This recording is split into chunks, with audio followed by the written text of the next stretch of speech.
binabayaran yung pirma. Tapos minsan naman, pinapapirma sila, tapos sinasabi na, uy, ibibigay sa'yo AX tupad. Tapos hindi binigay sa mga tao. Kaya sumabog yung People's Initiative nila, namatay siya.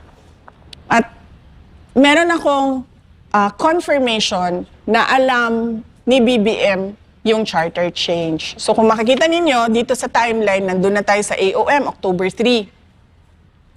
Noong November, kung maalala ninyo, November 2023, paalis siya papuntang United States para sa APEC.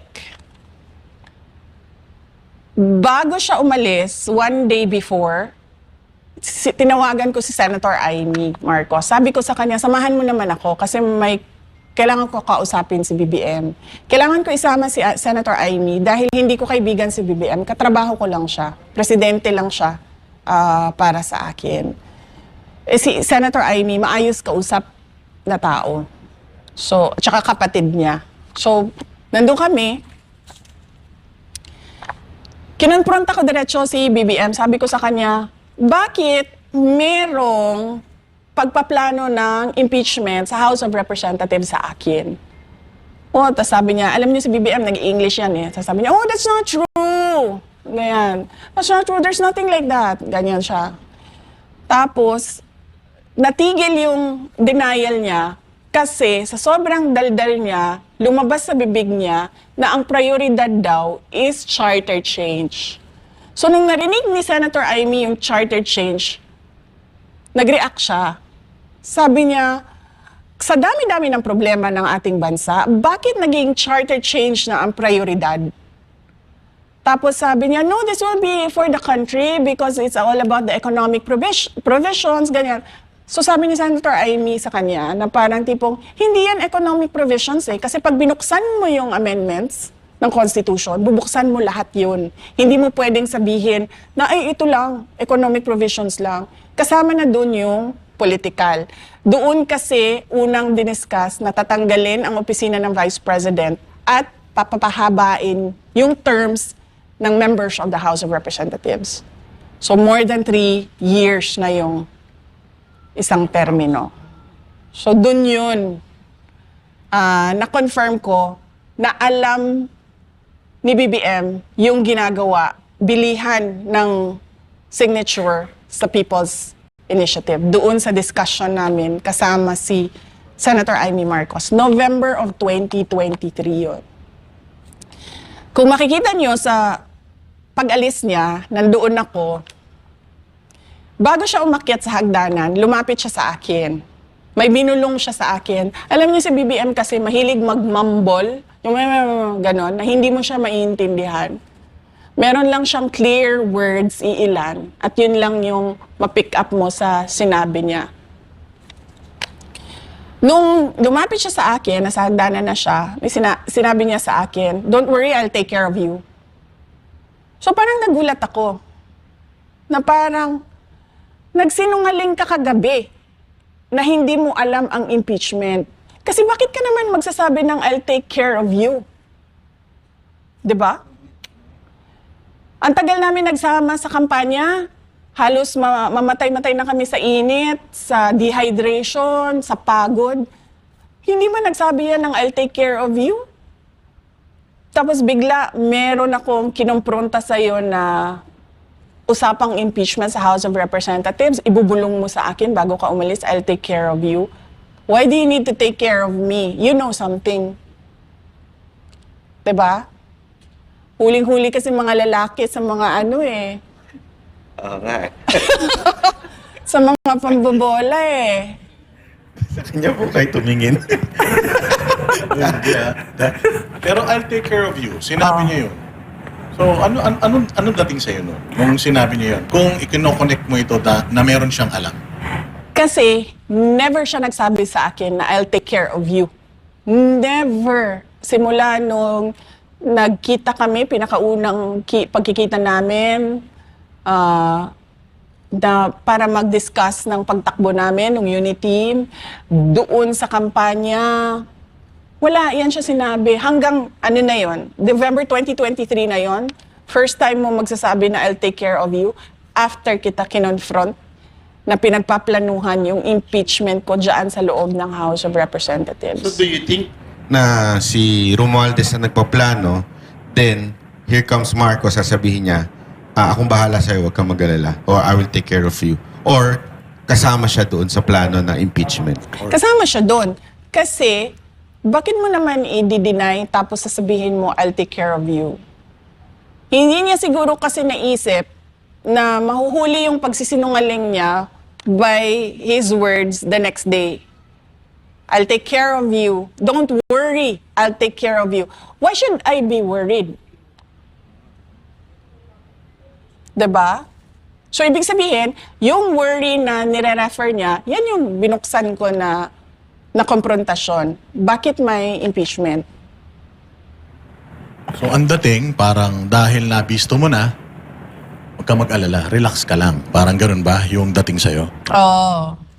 Akong bahala sa'yo. Diba? I'll take care of you. Akong bahala sa'yo. O siya nga talaga bahala kasi siya naman direktor ng lahat ng mga bagay na ito. So, tutuloy ko yung timeline. Malayo pa tayo sa ilang pages pa ito. So, ayun. So, December. Di ba maalala nyo, December, tinanggal yung budget ng Office of the Vice President. Wala na kaming yung sabi ni Franz Castro, bakit 2.3 billion? Pagdating ng December, paglabas ng budget, approximately 700 million na lang yung OVP budget. Nalaman niya na nasa Davao ako. Pumunta siya sa Davao, si BBM. Tapos, akala ko ang pag-uusapan namin ay yung pagtanggal ng budget ng OVP. Nung nakumakain na kami, walang sinasabi. Puro walang kwentang usapan na hindi mo alam saan papunta yung biglang ang pag-uusapan, rice fields, sa susunod yung swahe na kinakain. Ganun, okay, sige. Parang ako, uuwi na tayo, sayang yung oras natin dito. So, kumakain sila. Tapos, yung palabas na kami sa restaurant doon sa Davao City. Ito na naman siya, yung kanyang pagbubulong na mumbling niya, na hindi mo alam kung takot ba ito magsalita, ayaw niyang magsalita, hindi siya makapagsalita, natatakot siyang mahuli siya sa pagsisinungaling niya. Ganun siya. Tapos sabi niya, ang nakuha ko lang sa sinabi niya, mag-ingat ka. Tuturuan ka namin. So ito na naman tayo. Mag-ingat ka. Bakit ako mag-iingat? Yung tuturuan ka namin, yun ang hindi ko maintindihan talaga hanggang ngayon. Tuturuan ka namin ng leksyon? Kasi ganun yun eh. Tuturuan kay ma'am na kung ano yung isasagot, tapos ikakapahamak nyo. Baka tuturuan kayo ng mga bagay na ginagawa nila na hindi nyo ginagawa. Hindi ma'am, pero na-observe ko doon sa sinabi nyo kanina, si Franz Castro na naman ang nagkomento doon sa budget nyo na bilyon. Tapos biglang bumaba. So parang nasusunod ba sa administrasyon na to itong mga makakaliwa, itong mga kakampi ng CPP, NPA, NDF? Parang ganun. Pagdating sa Duterte, nagsasama-sama sila ngayon pagdating kontra Duterte. Naiintindihan ko ang Makabayan Block kasi sabi ko nga sa inyo, may programa kami doon na tinapos talaga namin yung insurgency. Kasali sila sa kasali sila. Wala yung stronghold nila sa Davao City, yung Paquibato District. Kasali sila doon sa mga surveillance, inimbestigahan, tiningnan kung saan sila pumapasok na mga lugar sa Davao City, ano yung sinasabi nila sa mga tao, ano yung parang pag-poison ng utak ng mga tao. Ganun yung naiintindihan ko ang Makabayan Block. Paano ba sila mag-operate sa Davao?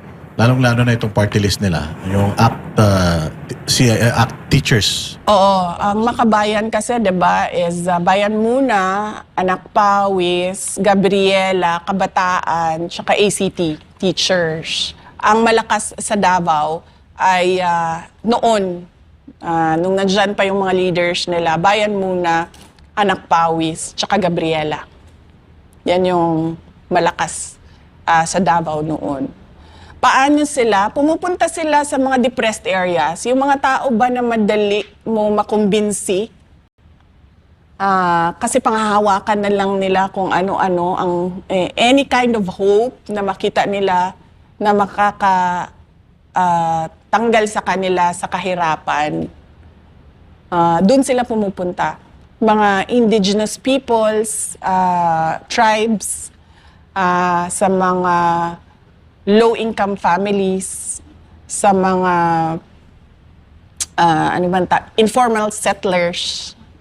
Dito sila nagre-recruit ng mga kasamahan nila. Pag na-recruit nila, saan po nila dadalhin ito? Sa Davao City, kasi ganito, pag meron kaming nakukuha or nakakausap, hindi sila tiga Davao City, doon sila nakuha sa Davao Oriental. Lagi yan. Davao Oriental, Compostela Valley, or as far as Surigao del Norte, tsaka itong kapitbahay namin, Agusan. Diyan sila nare-recruit, nadadala sila sa Davao. Kasi pala, sa kanila, palitan, hindi ka nag-ooperate doon kung saan ka galing. So, galing kang Davao Oriental, dadalhin ka sa Davao City. So, ganun ito yung sa mga armadong grupo nila sa NPA. So, ang nagre-recruit before sa inyo, itong mga party list, tapos isasali nila dito sa teroristang grupo na NPA. Oo. Pero hindi mo kaagad makita yon kasi hindi lahat Hindi lahat ng nire-recruit nila ay umaakyat ng bundok. So, ang makikita mo lang, karamihan, mukhang matitino. Kasi hindi sila kasama ng NPA. Yung legitimate na mga advocacies nila, pro-women, yung mga ganon sila, kunwari Gabriela. Pero, yung iba doon, dahan-dahan ng hinihila papunta sa bundok. Kaya may makikita kayo ng mga namatay sa military operations na nagtataka na lang kayo na wala. Sumali ng Kabataan Party List, sumali ng Gabriela na wala. Tapos nakita na lang patay na sa military operations. Kasi yun yung mga ni-recruit galing doon sa, kumbaga, tinatawag nilang legitimate organization namin. Galit sila kasi hindi ko pinapayagan yung ganun. Galit sila kasi hindi mo talaga ako madala na pwedeng sabihin mo na lang tulad ng ibang mayor na tumahimik ka na lang or takutin tulad ng ibang mayor na parang, hindi ka mananalo dito sa lugar namin kung hindi ka magbabayad. Sa akin, hindi. Okay na matalo ako. Hindi lang ako sasama sa kausa, sa cause ninyo. Pero bilang mayor ng Davao City, gaano kayo kakritikal dito sa mga sa mga organisasyon na to? Critical ako pagdating sa recruitment nila sa mga tao papunta sa pagiging NPA. Pero sa kanilang freedom of speech, hindi ko yan kailanman pinakialaman. Pinapabayaan ko sila magsalita, magprotesta, at kung mag-rally, magprograma sa Davao City. Walang makakapagsabi sa kanila na pinigilan kami. Doon lang ako nagre-respeto sa freedom of speech. Labas doon yung mga illegal na ginagawa nila bilang isang terrorist organization ng mga NPA. Hindi talaga ako tumatahimik. So talagang palang ugat malalim na. Ika nga, Sa malalim. Makabayan, Oo, yes. sa Makabayan. Kaya ito ang pumayag ng kay Martin na kayo ay pa-impeach. Hanggang ngayon, sila pa rin ang namumuno sa impeachment ninyo. Yes, kung makikita nyo, meron silang endorsement. And when ng you were impeachment. mayor, masasabi mo ba na yung confidential funds mo noon nagamit dito? Merong portion, hindi lang kasi sa terrorism ginagamit ang confidential funds. Ang confidential funds, lahat ng national security issues na kailangan ayusin ng gobyerno ay ginagamitan ng confidential funds. So ang terrorism, isa lang yon. Ang insurgency, isa lang yon. Sa kadami-dami ng national security issues. And how important na ano yun, hindi lumabas into open yung kung paano ginagamit yung mga confidential funds na yan. Unang-una may batas. Yan yung sinasabi namin noon din sa kanila. Hindi natin pwede pag-usapan kasi may batas. Kaya nga confidential ang tawag dyan eh. Confidential yan, hindi dahil may anomalya dyan or merong hocus-pocus dyan. Confidential yan kasi pinoprotektahan niya yung buhay ng mga tao na nandoon sa organization, intelligence operations. Buhay ang pinoprotektahan dyan. So hindi ito limited, hindi ito limited VP sa anti-insurgency lang. Hindi. Kasama dito pati peace and order. Yes, oo. Broad kasi ang peace and order, 'di ba? Pero lahat ng components at problems sa issues sa peace and order kasama 'yon. Sa local, nadidiscuss nyo yan sa City Peace and Order Council. Pagdating naman sa region, nadidiscuss yan sa Regional City Peace and Order, Regional Peace and Order Council sa ARPOC. So madami yan. Madaming issues dyan na tinatakel ang syudad at ang region. Balikan po natin yung AOM, yung pangalawang AOM. After po nun, ano po ang nangyari? At sa tingin nyo ba, ginamit ang COA against you? Ginamit ng House of Representatives. Makikita mo sa timeline, di ba? Every time nagsasalita sila, lumalabas yung AOM. Meron silang gagawin, nag-meeting with Martin Romualdez, lumabas yung pangalawang AOM. So, ginamit siya ng House of Representatives. So kailan lumabas VP yung NDA? Yung notice... Yes. Yung notice of disallowance, okay, so, dun tayo sa nagsabi siya na ano ba sinabi niya? Hindi, yung isa, yung pangalawa na, yung pumunta siyang Davao. Tuturuan ka nila. Oo, mag-ingat ka. Tuturuan ka namin. Yun lang yung nakuha ko sa mumbling niya. Mahilig kasi siyang, makikita niyo sa footage mahilig yan lumapit sa akin at gumaganon, bumubulong. Baka naman di pumambling nyo, baka ngumumuya lang siya. Actually, pareha sila, no? Kahit yung asawa niya mahilig din magbulong-bulong, Napapansin mo pag, hindi ba? Pero itong dinner niyo na yan or yung inyong nung lumabas kayo, may mga pictures ba kayo dyan o proof na nagkita talaga kayo? Malamang meron yung mga pictures. Wala kasing media doon eh. Kaya walang public na photos. Pero maraming photos na galing sa mga private individuals na nandun sa restaurant. Kasi hindi naman pinasara yung restaurant eh. Maraming tao doon. Pero natatandaan niyo, VP, bakit siya nando doon sa Davao? Di ba usually ang presidente, pag pupunta siya sa mga lugar, meron silang inaatinan na something. Alam mo, hindi ko talaga alam, sa totoo lang. Hindi ko alam kung bakit siya lumipad doon sa Davao. Ang akala ko ay meron siya pupuntahan, pero ang sinabi, eto, sasabihin ko sa inyo pag personal knowledge ko, pag chismis lang. Okay? Ang narinig ko, natulog siya sa bahay ni Anton Lagdameo that night. At ang narinig ko, may away sila ni asawa niya, ni Lisa. Ito yung time na wala ata si Lisa, pumunta siya abroad. Ito chismis na lang ha. Hindi ko alam kung totoo na may away sila, hindi ko alam kung totoo saan siya natulog. Okay. Na-outside of Colombo pala si PBM. Kasi nakapagtaka lang, di ba? Usually nga, pag pupunta ka sa isang lugar, Announce yan announce at saka merong event. Pero ito, unannounced, tapos wala namang formal na, formal na dinner, parang niyaya lang po kayo, hindi ba? Oo, dinner lang yun. Wala dito siya nagmambol. Wala po kayong pinag-usapan except yung bulong. Doon sa dinner, wala.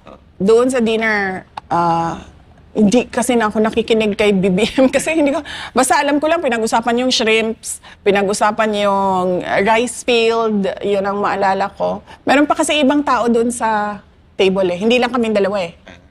Oo, so meron pang mga ibang tao doon. So, okay, so ano yun? Pagkatapos yun na tinanggal yung budget ng Office of the Vice President.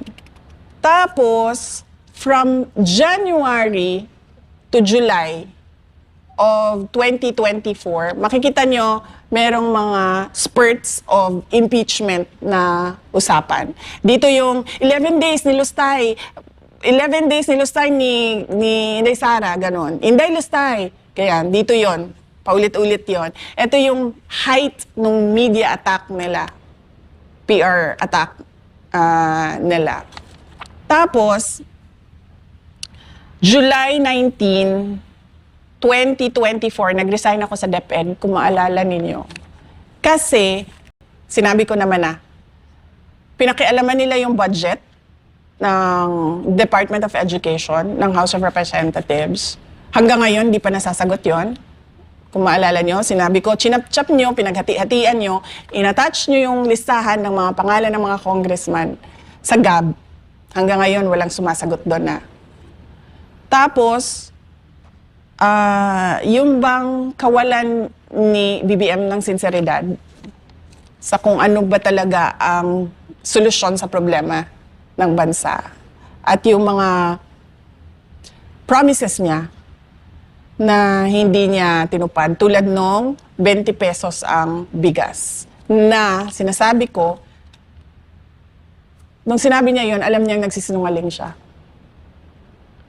Kasi alam natin lahat na hindi pwedeng ibaba ng 20 pesos ang bigas. Kahit sinong rice farmer, middleman, sinong may-ari ng ektaryang palayano, di mo kaya.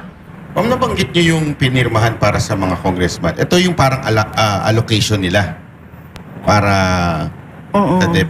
So, ibig sabihin, hindi lang pala sa DPWH, hindi lang pala kung saan-saan, pati sa DepEd, pinakikialaman nila yung pera.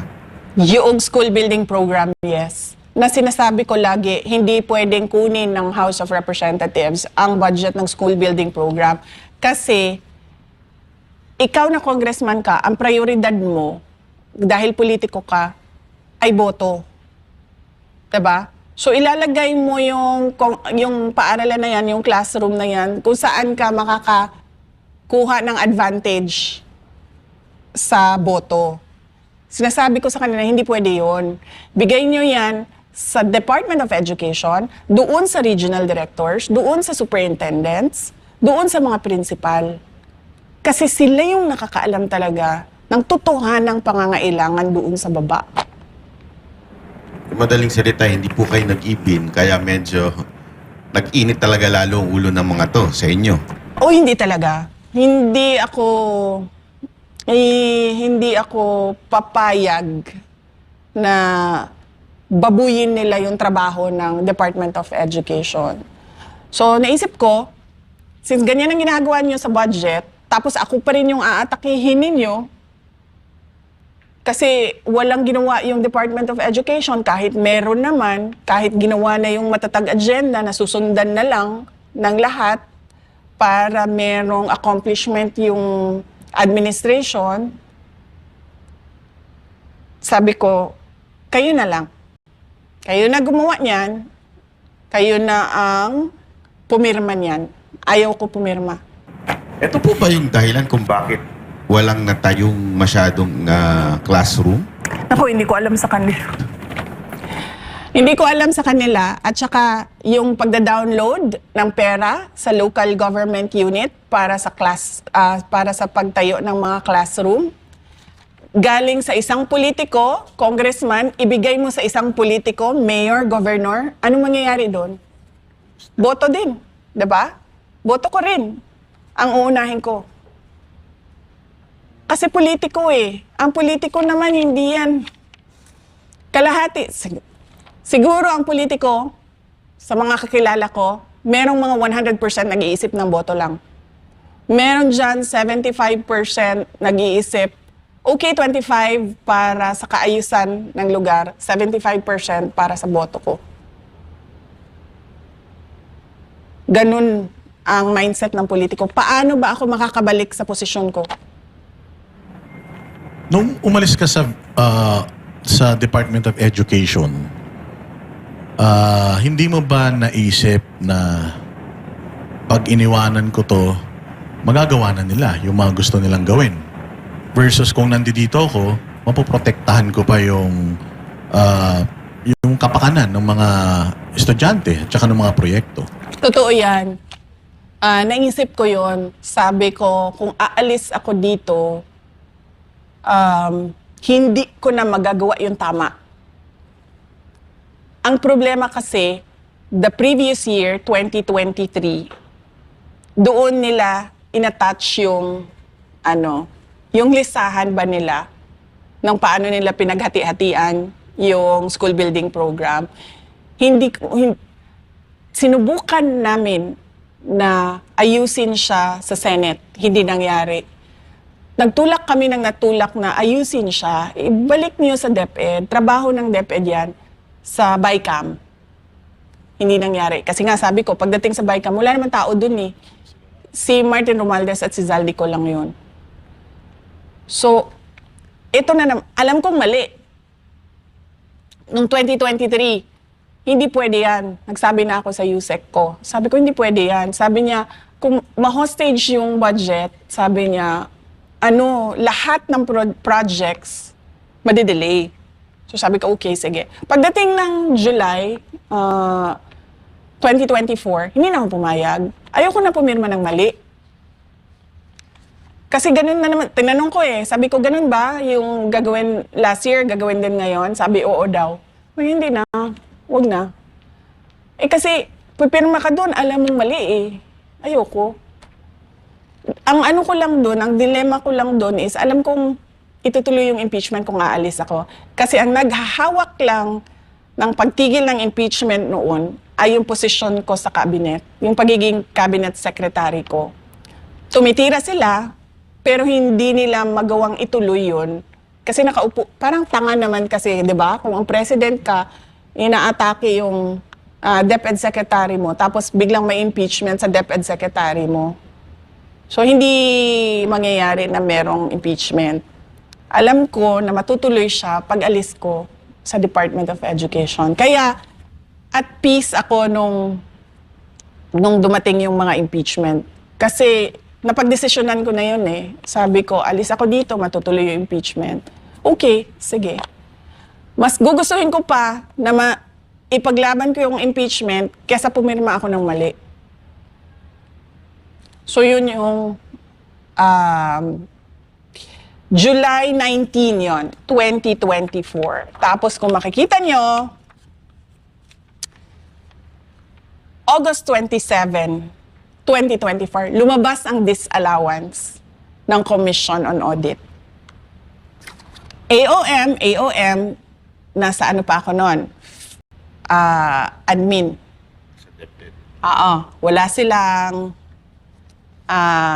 Wala pa silang ebidensya, so gamitan natin to ng AOM. Umalis ako sa DepEd, nag-resign ako, lumabas ang disallowance. Ito yung ebidensya nyo. So yung pangalawang AOM ang nag-trigger nung notice of disallowance? Halo-halo na siya halo-halo na siya. Pero yung sa notice of disallowance, ito na lang yung mga parts na sinasabi namin, ito yung mga papeles dyan. So reconcilable siya? Meron kaming motion for reconsideration na na parang tipong nasasagot ng mga submissions na ito yung hinahanap ninyo na supporting documents. At hindi yun sinasabi doon sa mga pagdinig sa Congress? Siyempre hindi, kasi hindi sasabihin yun ng House of Representatives. Even nga yung credit notice ng Department of Education sa confidential funds, malinis na naayos yung submissions. Hindi nila binabanggit yan. Siyempre, ang kasi ng House of Representatives ngayon, sirain yung pangalan. Swerte na tayo kung ma-impeach siya. Dalawa yun sirain ang pangalan, i-impeach siya. So kung hindi man natin makuha yung impeachment, at least sirang-sira na yung pangalan niya. Pero linawin lang natin, Boss Dada, yung notice of disallowance hindi ibig sabihin guilty sa paglustay o korupsyon. ito'y sinasabi lang, may mga kulang na dokumento na which is naibigay naman din po. Tama po ba ang aking intindi? Yes, opo. May submissions talaga kami. So after doon, pero yung part na nagsubmit na kayo, wala nang nilabas ang Congress, ang House. Pagkatapos nung disallowance, wala nang sumunod. Pero meron kaming expectations na merong susunod. Kasi hindi naman sila titigil eh. Inaantay ko nga sila na tumigil na ba? Kasi paulit-ulit na ako nagsabi, hindi ako yung problema ng bayan. Ang problema ng bayan, korupsyon, kahirapan, kriminalidad, illegal na droga. Madami pang iba, kagutuman. Pero kayo po ang problema ni Martin. Ako ang problema ng makabayan, ng administrasyon ni BBM, ng asawa ni BBM mismo, ng anak ni BBM. Yan yung sinasabi ng taong bayan ngayon, diba? Bakit tayo nakatutok sa paghabol kay Inday Sara? Ito ang listahan ng problema ng bayan. Hindi po ba nakabag si BBM nung bumulong na I'll take care of you, narinig nung asawa? Pwede Di ba? Kasi yung sumunod na, iba na eh, tuturuan na siya kung paano magsinungaling. Oo. Hindi. Tuturuan lang siya. Tuturuan ka namin. Hindi ko alam kung anong ituturo at sino si namin. Sino sila. Hindi ko naintindihan yun na part. Pero naintindihan ko yung mag-ingat ka. Kasi pag sinabihan ka ng tao na mag-ingat ka, hindi yung ingat, bye-bye, ingat, hindi ganun eh. Mag-ingat ka. So pag sinabing ganun, ibig sabihin, may alam siya. Ba't hindi mo pinaulit sa kanya yung hindi mo naintindihan? Ay, hindi ba? Pag may sinabi sa'yo, hindi mo naintindihan, ano yun? Hindi mo ba? O Hindi ko siya ginanon. Hindi ko siya, ano yun? Hindi. Nakikinig lang ako sa bulong niya. Kung makikita niyo yan sa footage, nakikinig lang ako sa bulong niya. Hindi ko nga alam bakit nagbubulong eh. May timeline nga yun eh. Yung una, di ba, take care? O, tapos, na-outside ako lang po siya. Kaya sila nag-meeting ni ma'am sa, kumain sa Davao. Tapos doon na siya, mag-ingat ka. Tuturuan kami. Mag-ingat siya sa asawa. Ano pa yung ibang mga instances na binubulungan kanya na hindi mo naiintindihan?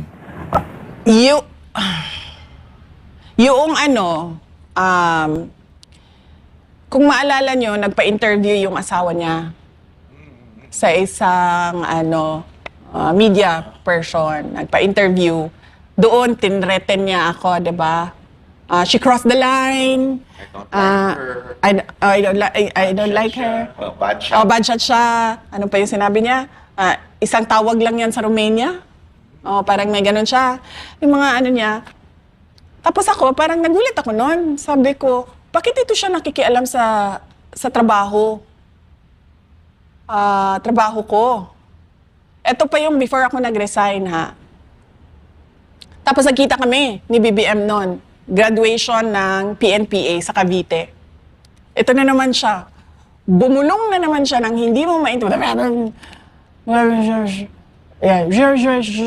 Tapos, nakuha ko, narinig ko, galit eh.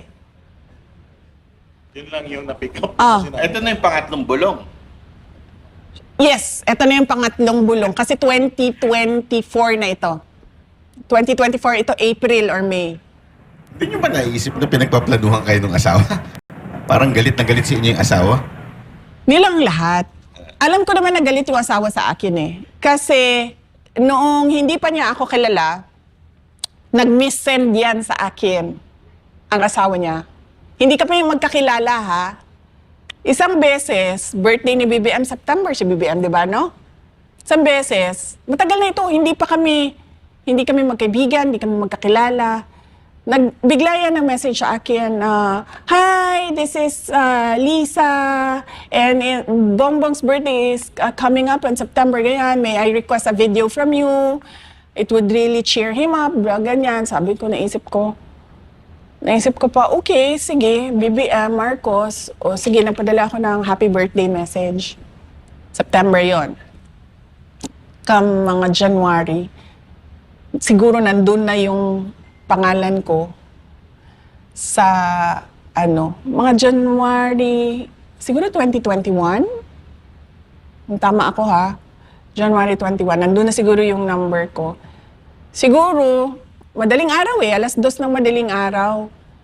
Tapos, biglang feel. Tapos merong link siya na pinadala sa YouTube. So, binasak ko.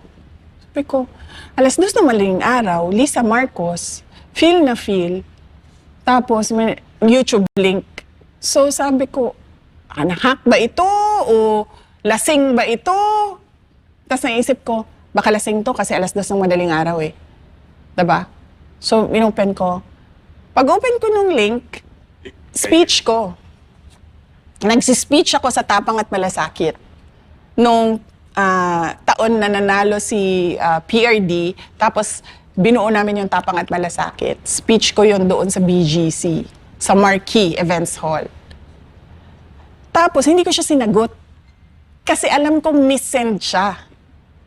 Di ba? Kasi hindi naman tayo magkaibigan eh. Hindi tayo magkakilala. Tapos sasabihin mo, feel.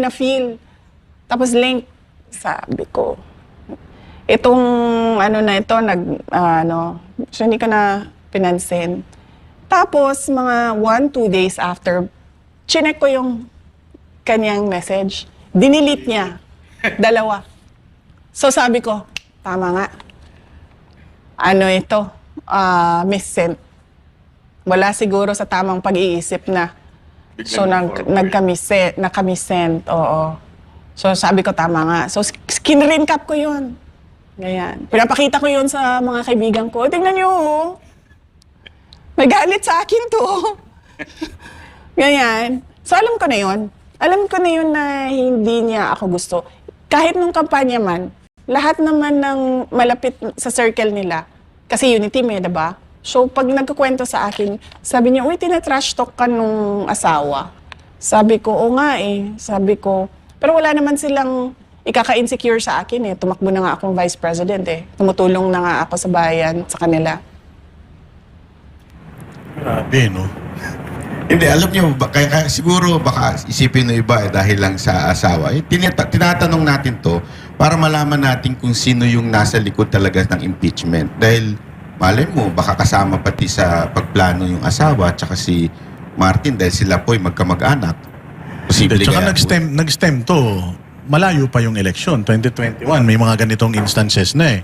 So, talagang, ginamit lang si VP, para sa akin parang ginamit lang talaga si VP para makaposisyon sila and then, eventually, yun talaga plano nila. Kasi sa mga timeline na sinasabi ni Madam, makikita mo talaga Tapos makikita mo kung sino yung mga inactivate nila para gawin ito. Hindi nila kayang gawin on their own eh. So, inactivate nila yung may galit sa inyo. Which is Makabayan. Di ba? Oo. Nagsama-sama sila. Tsaka yung dilaw. Yung mga yellow.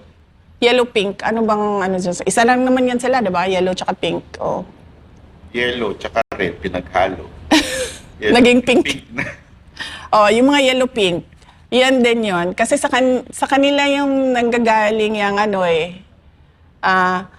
brat, galing yan sa yellow. Siraulo, galing yan sa yellow. Lustay, galing yan sa yellow. Yung narrative na ganyan, malalaman mo kung kanino siya galing. Kasi makikita mo saan siya lumalabas sa internet eh. So galing siya sa... so ano yan? Makabayan, BBM, administration, tapos pink, yellow, red. Dumadami yung kulay nila eh. Pink, yellow, red eh. So yes, pink, yellow, red. Tapos meron pa yung isa eh. So, 4. May dalawang pinupukol sa inyo pagdating. Ay, actually 5. 5 yan. May dalawa pong pinupukol sa inyo pagdating sa issue na impeachment. One, yung paglustay. Ipaliwanag nyo po ba yung 11 days na ginastos nyo? At pangalawa, yung Maria Piatos ba yun? No, Mary Grace Piatos. Mary Grace Piatos. Yun yung dalawang paulit-ulit nilang inuulit na Oo. binabanggit. Ano pong nasa likod nung 11 days? Oo. Normal yan sa lahat ng opisina ng gobyerno na nagbabayad ka. In fact, kung titingnan mo ang mga transaksyon sa gobyerno from Office of the President papunta sa municipal at city level, marami dyan na isang araw lang nagbabayad sila ng 100 million, 200 million kasi yun yung kontrata nila. Kailangan nila magbayad sa mga obligasyon nila. So, hindi nakakapagtataka na magbabayad ka, may lalabas talaga na pera. Kasi kailangan mo magbayad sa lahat ng mga obligasyon mo. Yun yung purpose ng funds yun yung purpose ng budget. Lahat ng project mo, lahat ng programa mo, kailangan yun ng pera, diba? So, meron yung mga procurement. Tapos, pagkatapos nun, pag nabuo na yung lahat, tapos nandyan na yung budget mo, kailangan mo magbayad. So, lalabas talaga yung pera. Hindi nakakapagtataka na nagbabayad ang isang opisina ng gobyerno ng milyon-milyon sa isang araw. Pero hindi ho ba kayo napaisip na late na nila ni-release yung budget nyo nun? Kasi 11 days na lang bago ho mag-New Year. Oh, hindi nyo naisip na baka patibong to. Meron nagsasabi na ganyan, na patibong ito. Pero ako good faith ako lagi sa trabaho August pa lang, kasi July, binubuo namin yung satellite offices. Kasi sa gobyerno, di ba, parang tipong limited lagi yung budget. Sa lahat ng opisina ng gobyerno, limited lagi yung budget. Lalong-lalo na sa amin, sa Office of the Vice President. Tapos yung trabaho namin, wide range yun. Pero tumutok kami sa good governance and poverty alleviation. Kasi yun talaga yung problema ng bayan natin. Alam mo, naghihirap na tayo noon, ilang years, siguro mga 10, 20 years. Hanggang ngayon, makikita mo sa economic indicators natin at yung position natin dito sa ASEAN region, makikita mo na nasa baba tayo in terms of economic performance. So ikaw, itatarget mo yung projects mo. Saan ba dito kailangan saan ba dito maraming mahihirap? Saan ba dito maraming nare-recruit sa insurgency? Saan dito ang merong reports ng terrorism? Saan dito ang merong reports ng violent extremism? Saan dito ang illegal na droga? Saan dito ang mga scammer? Saan dito ang mga rapist? Saan dito ang may reports ng child abuse, trafficking? Hindi mo makukuha yan, lahat yan, kung hindi ka bibili ng impormasyon. Tapos hindi mo matatarget yan sa project mo, yung intervention mo ng gobyerno, kung hindi mo alam sino ang tutumbukin mo ng project mo. Kunwari, sa amin, meron kaming Magnegosyo Taday, livelihood assistance program, entrepreneurship program. Paano namin malalaman kung sino yung tuturuan namin ng entrepreneurship doon sa kadami-daming tao sa isang lugar kung hindi namin alam sino doon ang tinatarget ng pagtutulak ng illegal na droga? Kung sino doon ang tinatarget na i-recruit para maging NPA? So kailangan namin yon, yung impormasyon na yon para, yan yun, ito yung sinusolve natin dyan. O dito, ito, terrorism, sige, lagyan nyo ng programa ng gobyerno dyan para hindi nadadala yung tao sa illegal. Ganun yun. Ganun dapat magtrabaho kapag kulang ang resources mo. Specific targets talaga dapat yan. Hindi ka pwedeng, sige, itapon nyo yan dyan. O kahit saan, maglagay tayo dito kahit saan na projects. Pwede yan kapag marami kang pera. Pero kapag limited ang budget mo, kailangan targeted yung beneficiaries mo. Yan din po ba yung pinaggamitan ng confidential funds? Ang confidential funds, marami kaming pinaggamitan. Related siya lahat sa national security. Mga threats to education, threats to mga children, ang criminality, insurgency, violent extremism. Alam niyo yung nagpapasabog ng bomba, yung mga ganon. Dahil sa kanilang ideolohiya, ganyan. Merong recruitment sa ganyan. Tapos, terrorism.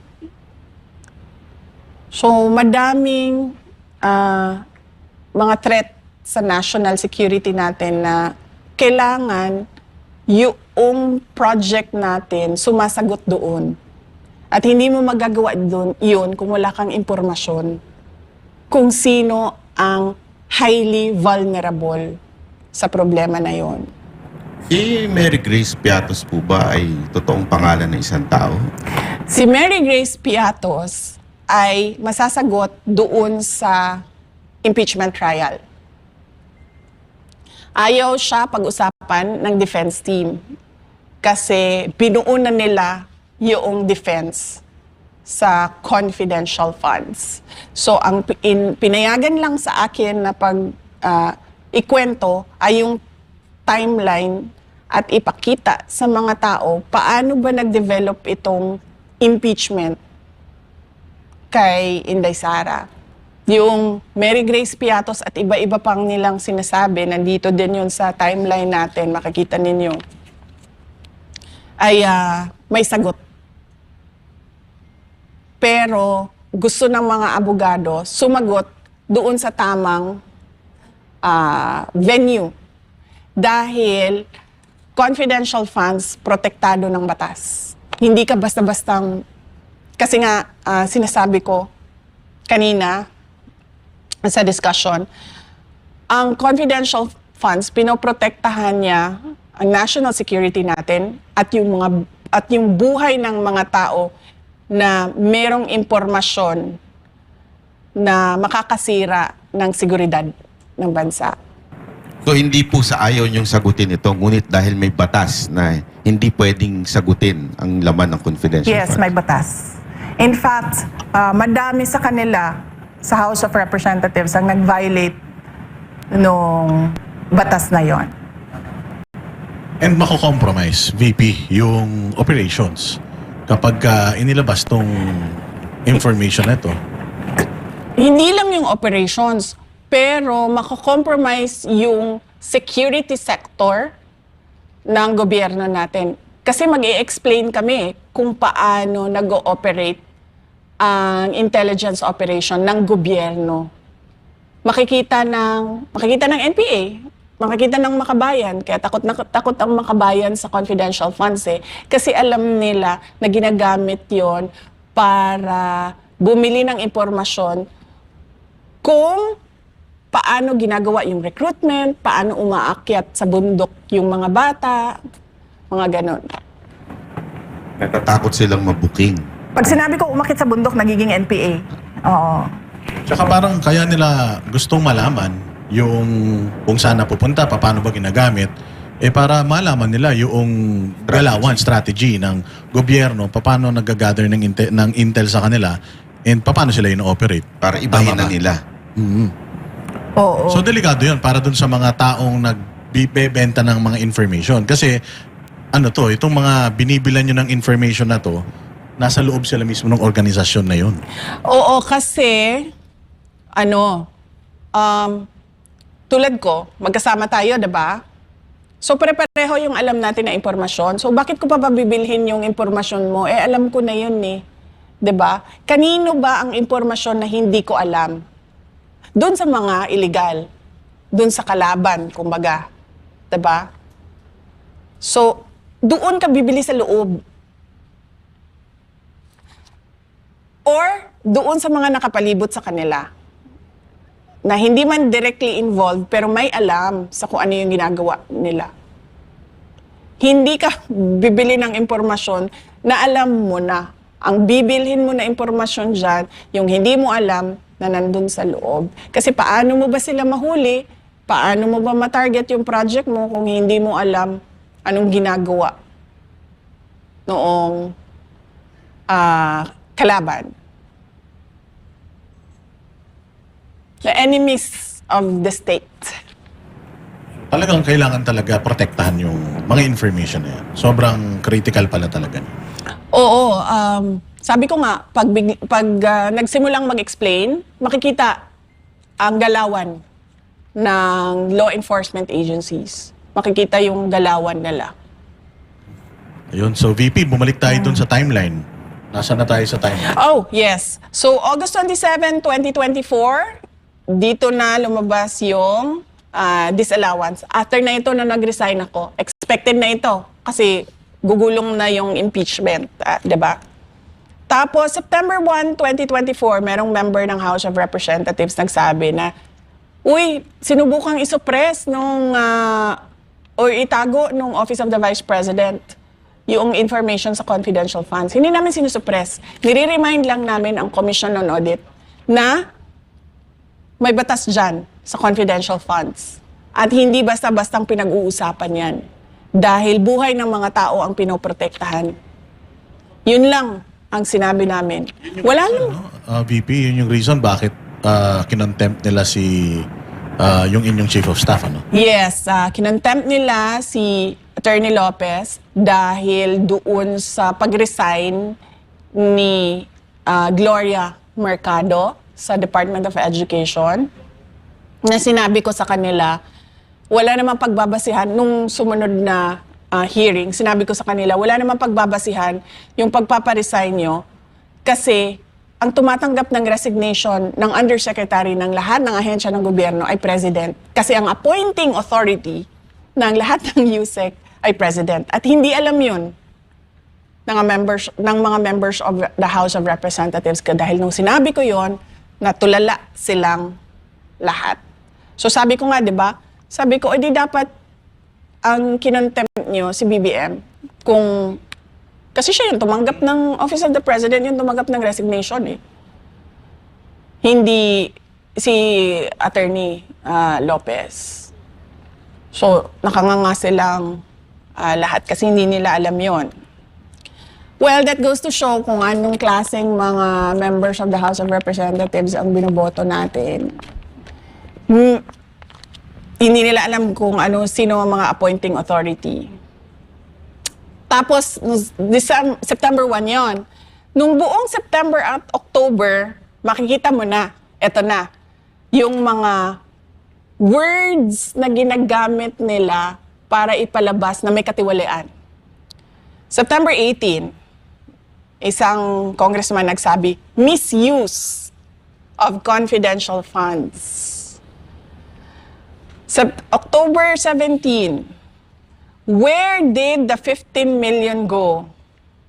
Ayan na. House flags, safe houses.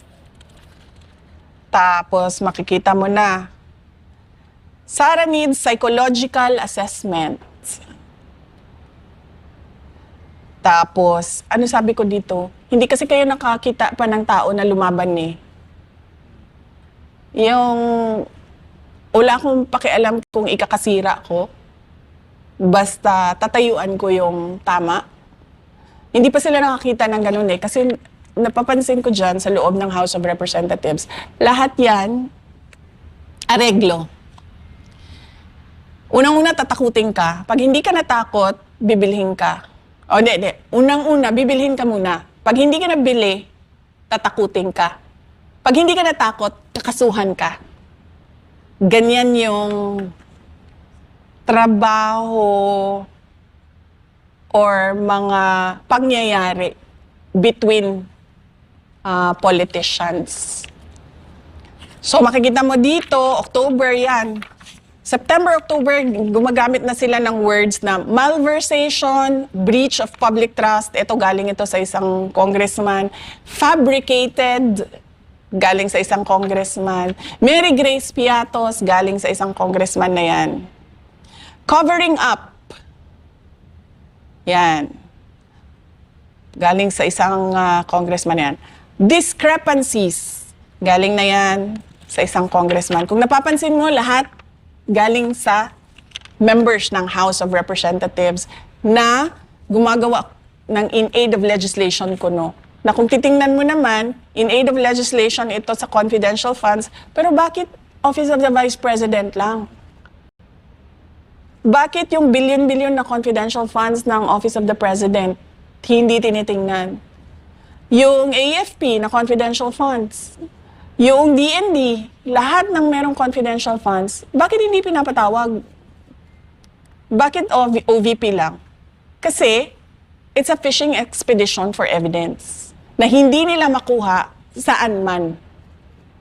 Kaya kailangan nila gamitin yung power noong Committee on Good Governance. So makikita mo, may mga words na sila, di ba? Nung pinatawag kayo doon, VP, sa Committee on Good Governance, yun yung hindi kayo sumumpa eh. Yung una. O, yan yung una, no? Hindi kayo sumumpa kasi nga resource person kayo. Oo. O, sabi ninyo na witness lang yung sumusumpa. So, nung nakita nyo na parang kayo lang yung inimbita ron, did you question yung good governance na bakit kami lang? Hindi ko na kinasyon dahil alam ko naman na tinarget na kami. Kasi doon sa opening statement ko, sinabi ko na doon na you are going after me because you do not have evidence of wrongdoing. Kaya binuksan niyo itong hearing na ito. Sinubukan nila doon sa budget hearing na hindi nila nakuha, diba? Kasi unang-una sabi ko, wala naman kaming nire-request na confidential funds, so bakit kami magtatanong about confidential funds? Pangalawa, hindi pwede pag-usapan ito dito. Diba? Ayaw kong magkaroon ng kaso. At ayaw ko ibulgar kung paano gumalaw ang law enforcement agencies at mga intelligence operations ng gobyerno. So, yun yung makikita nyo, September, October, November, dito na naglabasan. Malversation, breach of public trust, discrepancies. Ito na yung words leading to an impeachment. Kung makita nyo, biglang natigil yung kanilang House hearing, diba? Nakita nyo? Nung kinulong nila si Attorney Lopez, tapos na hospital si Attorney Lopez, tinawag nila si Gina Acosta. Nag-collapse, nag-unconscious si Gina Acosta. Pagkatapos nun, wala ng hearing. Dumiretso na sila doon sa paninira nila naman. Sabi ng PSA, ito walang mga birth records. Ganyan. Yan na yung kanila. Hindi mga totoong tao ito. Palibhasa kasi wala silang alam sa kung ano yung trabaho ng gobyerno. Kasi ang ginagawa lang nila dyan sa loob ng House of Representatives, manira ng pangalan. So, yon. Tapos, sumunod nun sa timeline, yung mga impeachment na. Yung nagkagulo, nagrumble nila na filing ng impeachment.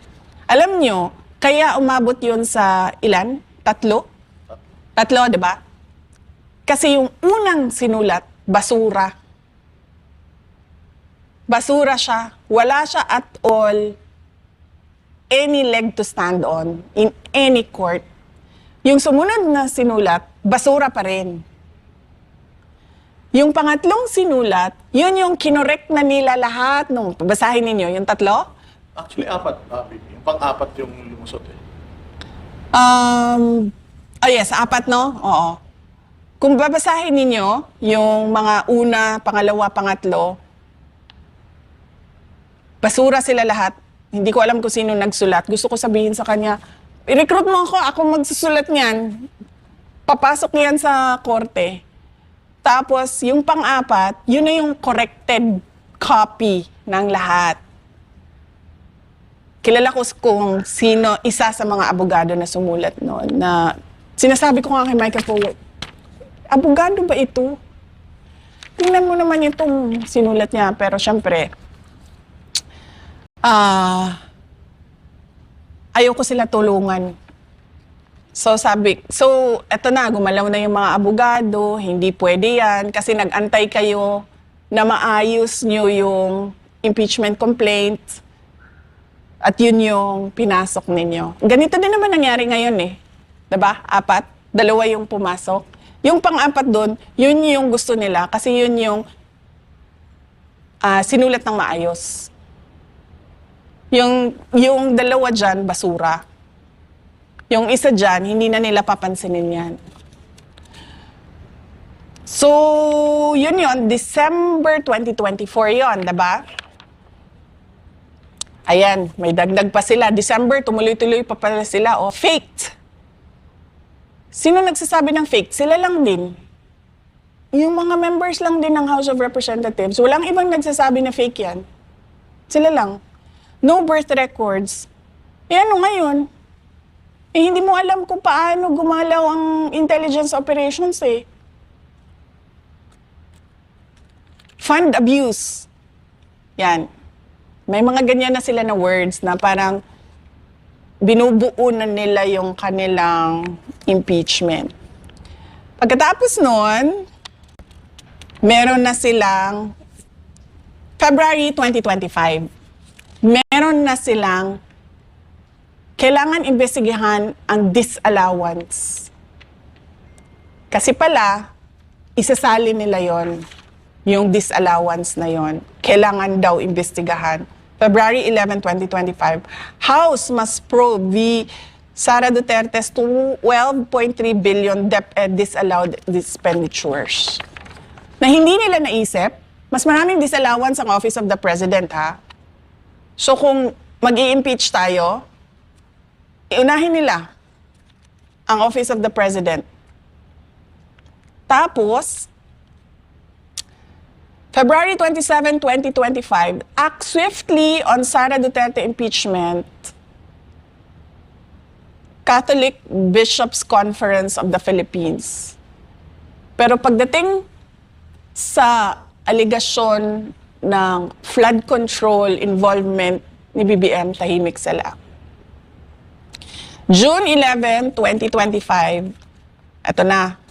Dahil hindi nila alam saan sila lulugar, impeachment, ano ba, kapafile na lang natin ang kaso. To siya, lahat ng kaso na pwedeng i-file natin. So nag-file sila ng criminal at admin cases. Tapos, eto na. September 29, 2025. Ito na yung privileged speech ni Senator Cheese Escudero na sinabi niya ang mastermind, si Martin Romualdez, at ginamit ang political capital ni BBM at ang promise ng for later release funds sa mga projects para pumirma ang mga congressman sa impeachment. So, yan yung buong timeline kung paano nila niluto ang impeachment. Galing sa walang ebidensya papunta sa fishing expedition, illegal na paggamit noong information sa loob ng in aid of the legislation para sa impeachment. At yung meron na talagang nagsabi na yung mga pumirma ay pinramisan ng for later release na funds.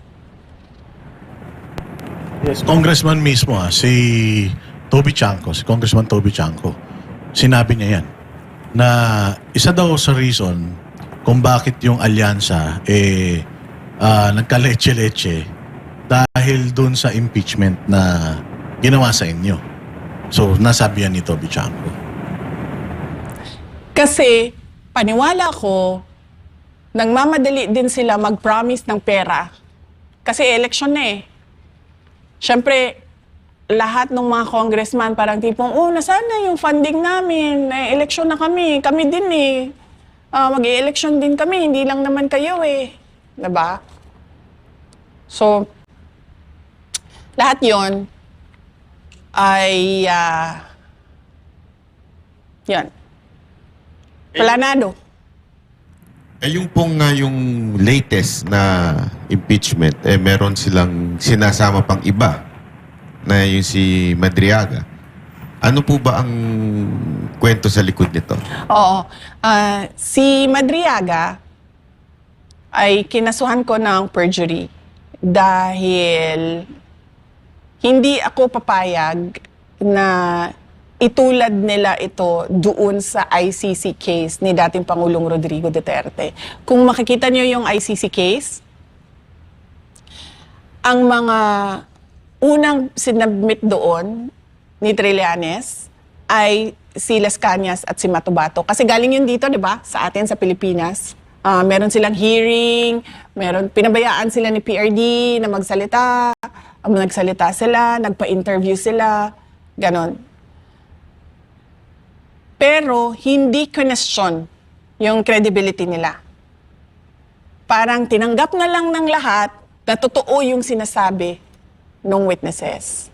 So dito, pagdating kay Madriaga, nag-file kami ng perjury kasi sinasabi namin walang katotohanan lahat ng sinasabi niya. At ito yung aming mga ebidensya bakit namin nagsusuporta sa sinasabi ko na hindi totoo yan. Makikita nyo, actually 6 nga pala no? May 3 akong hindi pinangalanan. 1, 2, 3, tapos Makabayan, BBM, Pink Yellow. Meron pang 3. Makikita nyo, sa mga lumalabas na news items, sinasabi bagman, sinasabi aid, sinasabi civilian intelligence agent. May mga ganun sila na words na hindi mo makikita doon sa affidavit. So bigla na lang siyang may narrative na sila. Bakit? Kasi kung makikita ninyo yung Madriaga affidavit, lumabas yon pagkatapos na ma-dismiss ng Supreme Court ang impeachment. Yung una nilang impeachment noong 2025. Yung una nila. Kasi doon sa kwento nila, wala silang, kumbaga, whistleblower. Kasi lahat nung kanilang ebidensya, kinuha lang nila at sila lang yung nagsasabi, mali ito, mali ito.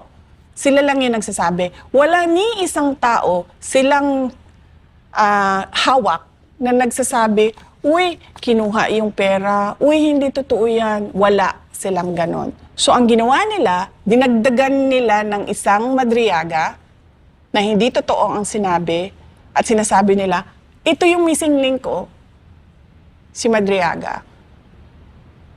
So sa ibang araw, pwede natin pag-usapan pa isa-isa yung affidavit ko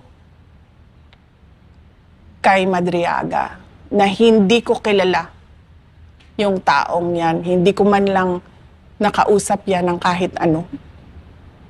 Tapos, VP, connect na natin. I-connect na natin. Diba? Itong Whistleblower. itong Madriaga, no? Oo.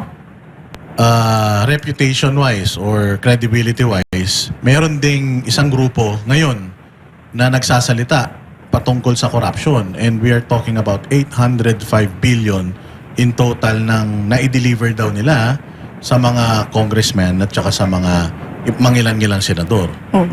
So, anong masasabi nyo doon na parang kayo, grabe yung paghahanap nila ng ebidensya, mantakin mo 3 taon na halos inuurot-urot nila ito hanggang makarating dito sa impeachment. Samantalang ito, yung kung hindi kayo updated, VP may mga dating membro ng AFP na lumabas, nagdi-deliver daw sila ng mali-malitang pera at documented. May mga pictures sila, may mga proof sila. Pero bakit parang hindi ito binibigyan ng priority ng gobyerno ngayon? Napansin ko na yung gobyerno hindi sila seryoso sa anti-corruption program nila. Kasi kung makikita mo, pinakita natin, diba, na yung impeachment ko, lahat yung ebidensya na yon, sila lang ang kumuha, sila lang ang gumawa, sila lang ang nagsabi, mali ito. Pero pagdating dito sa kabila, sa mali-maletang pera o tinawag nila na basura, walang in aid of legislation doon.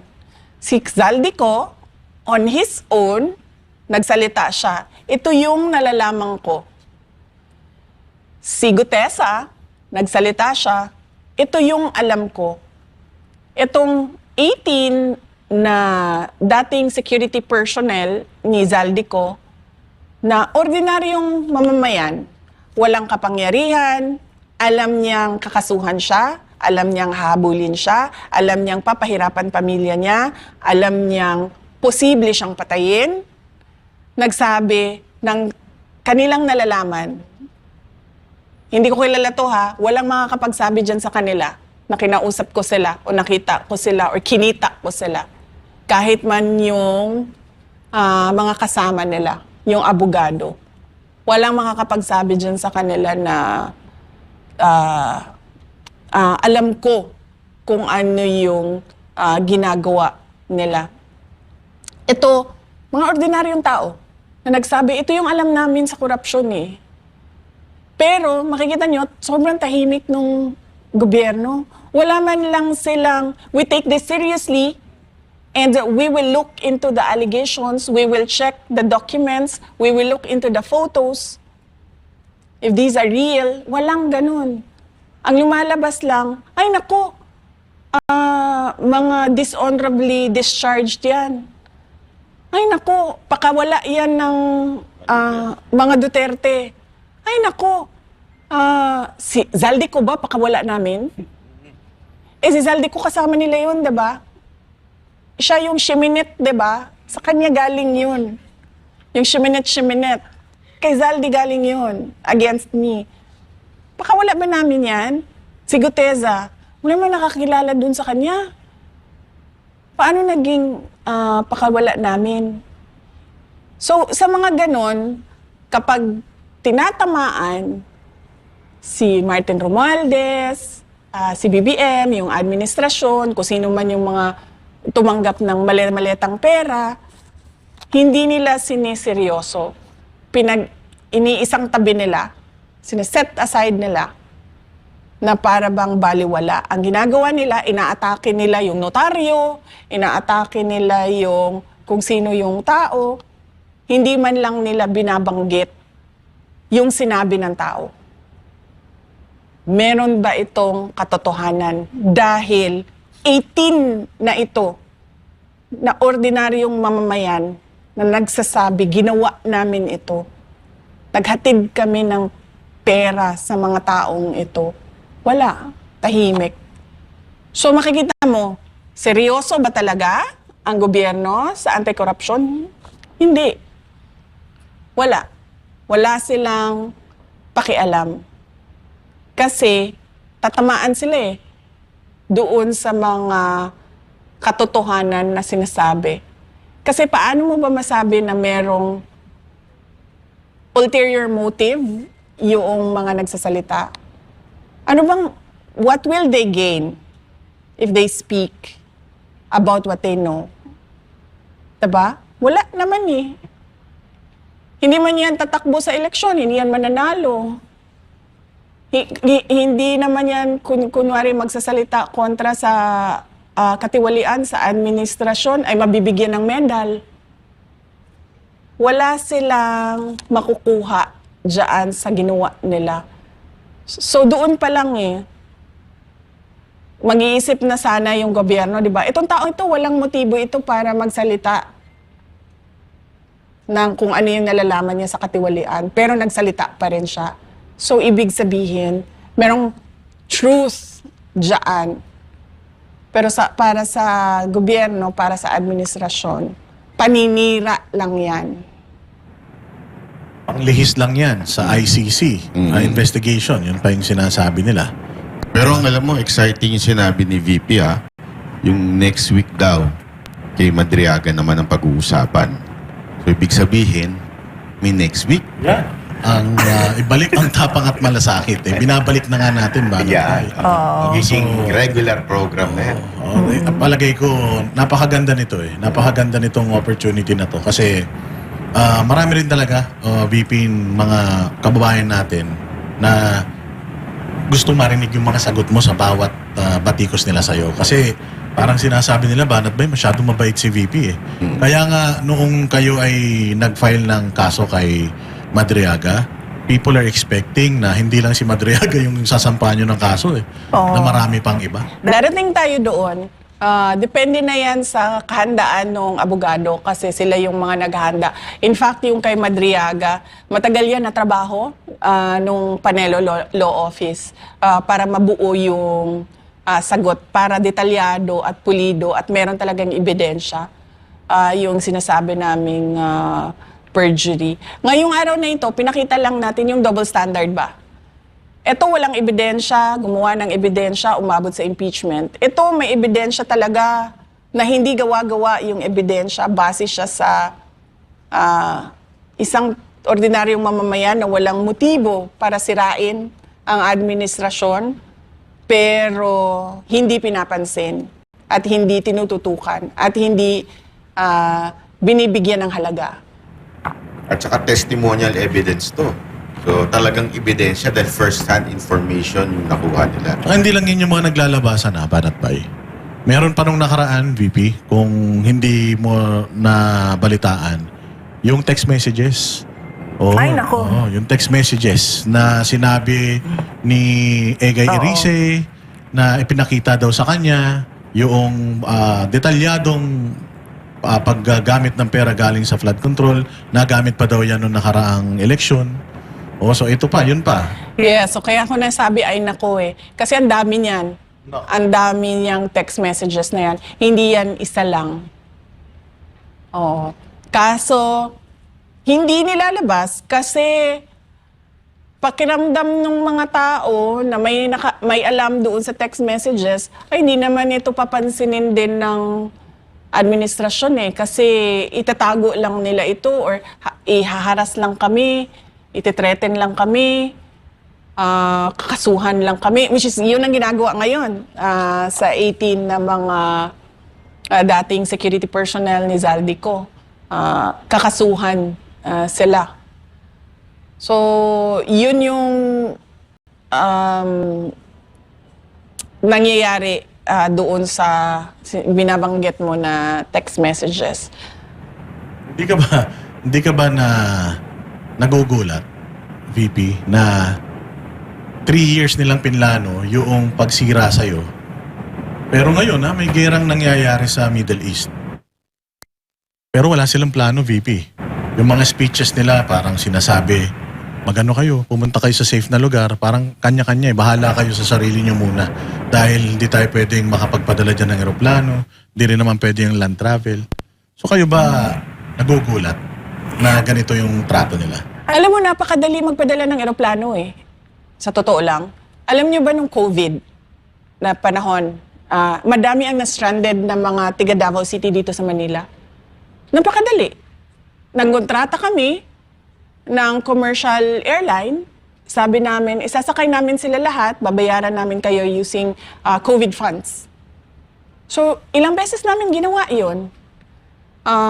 Nangontrata kami sa commercial airlines, lumipad yung commercial airlines, doon sinakay lahat ng na-stranded na tiga Davao City na cleared na magbiyahe or inallow na doon mag-quarantine sa Davao City, nilipad namin. Hindi lang 100, hindi lang 200 na mga individual ang nilipad namin noong panahon na yon. At hindi lang mga tiga Davao City. Meron pa kaming iba na kapitbahay lang ng Davao City pero sabi namin, sige sumakay na kayo, basta mag-quarantine lang kayo according to sa sinabi ng doktor dito sa labas ng Davao Airport. Tapos pwede na kayong magsiuwian kung saan. Hindi ganyan kahirap magpadala ng eroplano kung saan mo gusto kumuha or mag-rescue ng tao. Kaya lang, VP, sarado ang airspace. Tsaka baka daw pabagsakin yung aeroplano. Hindi kasi yung isang kaibigan ko galing Dubai, papauwi na siya kasi nagbukas na yung siguro limitado pero hindi sarado. Kasi yung kaibigan ko, papauwi na siya ng Pilipinas. Commercial flight siya. Meron po bang planong OVP para tulungan ng mga OFW natin? Meron kaming point person, meron kaming tao sa Office of the Vice President na itong tao na ito in charge siya sa mga tinatawag na parallel groups. Dating campaign support groups na naging ngayon ay mga supporters pa rin ko at ng Office of the Vice President na nasa iba't ibang lugar. So tinatanong namin sila, yung mga nasa Middle East, meron ba sa inyo ang gustong umuwi? Kasi baka meron kaming matulong sa inyo sa pag-uwi ninyo once meron ng magbukas na commercial flights kung saan man kayo. Handa ang OVP din tumulong. Yes, limited yung capacity namin na tumulong, pero handa kami na tumulong doon sa mga gusto talagang umuwi. So far, tinatanong ko yung tao namin sa Office of the Vice President, tinatanong ko siya kung meron ba nagsabi sa kanya na gustong umuwi, kailangan ng tulong. Lahat daw nagsasabi na ay nilang umuwi kasi wala silang uuwian dito sa administrasyon ni BBM, walang trabaho na maibibigay sa kanila at paano na lang daw yung mga anak nila magugutom. Pero sinabi pa rin namin na kung meron man gustong umuwi, ay ipaalam sa kanya at hahanapan namin ng paraan paano kami makatulong sa kanila para mabalik sila dito sa Pilipinas. Alam mo, nahihiya talaga ako sa mga kababayan natin dahil nakita nyo naman yung ilang oras natin na pinag-uusapan na impeachment at panggagago ng mga miyembro ng House of Representatives na ang daming mga kababayan natin na mas malaki pa yung problema nila ba? Tulad niyan, naiipit sa giyera. Hindi alam kung anong mangyayari sa mga susunod na araw. Nag-aalala sa kaligtasan nila. Yung mga kababayan natin na walang trabaho, nandito sa Pilipinas, walang trabaho, walang oportunidad. Mga negosyo ng mga businessman dito sa Pilipinas, bagsak. Walang kita. May kita man, sobrang liit. Nagugutom natin ng mga kababayan. Ang dami nun. Na parang tipong araw-araw nila hinahanap yung pera, pambili ng pagkain. Hindi na nga nila maisip araw-araw paano yung ligo ko eh. Kasi paggising nila, saan ko hahanapin ang pambili ng bigas mamayang hapon? Ang daming, yung mga nagkakasakit, sobrang dami nun na hindi nila alam saan nila kukunin yung pang-chemo therapy nila. Tapos, nakakahiya sa ating mga kababayan na ganito pa rin. Nandito pa rin tayo sa politika, nandito pa rin tayo sa impeachment. Tapos sila, hindi na nila alam saan nila hahanapin yung hope, yung pag-asa. Saan nila panghahawakan yung pag-asa ng kinabukasan nila. Kasi nakikita ko yung yung na parang ibalik ang tapang at malasakit. Kasi nawala po talaga yung ganoon sa gobyerno. Dati, nung panahon ni Pangulong Duterte, naramdaman niya ng mga OFW yung malasakit. Pero nakakalungkot lang isipin, ayaw nilang umuwi kasi wala silang uuwian. Kahit Delikado. delikado na yung buhay nila. But no choice. Yun yung sinasabi. Pero ng firm VP. firm si Pangulong Duterte before. Nung latag siya ng parang deployment ban sa Kuwait noon na kahit na ayaw ng mga Pilipino, firm siya, hindi, madidisgrasya kayo Kasi merong pang-aabuso sa mga Pilipino doon noon So talagang kahit hindi nasusunod yung tao, ang nasusunod talaga yung presidente. Kung ano yung tama. Kung ano yung kailangan. Kasi talaga ang Pilipino, magaling yan sa ganyan, yung kapit sa patalim VP di ba? Minsan, gagawin na lang nila kahit na mahirap kasi may mga pamilya silang may mga pamilya silang sinusuportahan dito sa Pilipinas. Isa pa yan sa problema natin, human trafficking. Yung dito sa Pilipinas nire-recruit, maayos basahin sa papel, magtatrabaho ka bilang waitress. Ganon. Pagdating doon, nagtrabaho sa bar, nagmamasahe yung mga, tawag, dirty massage, Yung ganon. So, isa pa yan sa problema din natin. Pero firm din naman ngayon ng gobyerno. Firm na i-impeach si VP Sara. Oo, 3 years din ang pinlano yun. Banat bay, antindi. Di ba? Oo, kasi sa kanila walang distraction. Nagkakagera na, basta kami impeach namin si VP. Di ba? Kaya firm din sila. Kumbaga, pinag-uusapan nila yung kung paano ililift yung excise tax sa gasolina. Pinagpaplanuhan pa lang nila. Pero kay VP Sara, yung plano nila talagang tapos na. Oo. And speaking of that, VP, posible na ma-impeach kayo ulit sa Kongreso. Kaya nyo bang sabihin sa mga Pilipino ngayon na malinis kayong nagtrabaho bilang DepEd Secretary at bilang Vice President ng Pilipinas? Walang makakapag-question sa trabaho ko at sa mga accomplishments ng lahat ng mga nadaanan ko na opisina. Napakarami ng accomplishments namin sa Davao City noong ako ay mayor noong 2016 hanggang noong 2022. In fact, kahit noong 2010 to 2013. Makikita yon sa mga awards na nakuha. More than 200 awards and recognition ang nakuha ng Davao City sa mga projects and programs na ginawa namin doon sa Davao City. Bumaba ako bilang mayor na number 8 richest kami, number 4 most competitive kami, insurgency-free kami, debt-free kami, walang utang na iniwan. So, walang makakapagsabi at walang makakakasyon sa kapasidad ko na magtrabaho ng maayos. Kahit sa Department of Education, meron kaming matatag agenda.